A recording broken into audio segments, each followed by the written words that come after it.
All right, well, now we're going to get into the setup of your gear. So, in the studio, basically, the first thing is you want to set up your monitors in such a way that when you're sitting down at your desk, your workstation, that your monitors are going to be facing your ears. And you're just going to have to assess your space to kind of decide like what desk is going to work for you, how much gear you have and need to have handy.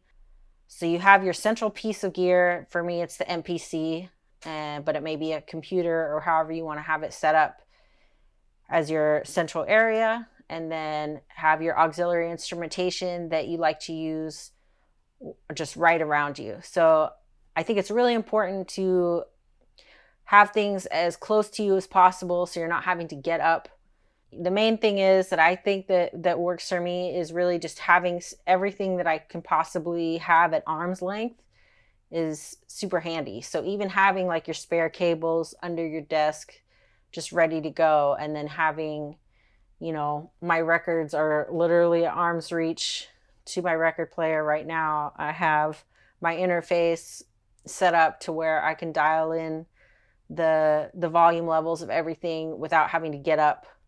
And these little things are just going to be it's really time saving when it all comes down to it, just to get your workflow. Because that's what a lot of this is all about, is just making sure that you're in a good workflow. So when creativity strikes, you're getting inspired, you can just sit down and go.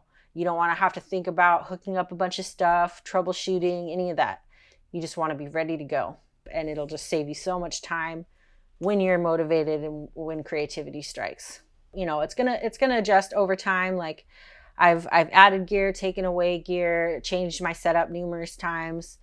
And I've really over the years kind of found the workflow that works for me more or less. And like I said, it's going to keep evolving, but just getting that really dialed in is super important.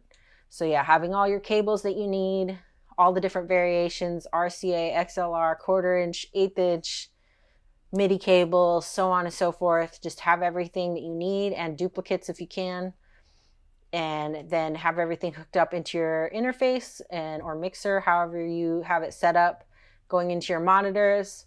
Test everything, make sure everything has the proper signal flow, and then when you're able to sit down and start working, it's just ready to go. And so I think that's kind of the main key there, is just making sure that everything is set up signal flow wise properly, and then you can get you just going strong for when that inspiration strikes.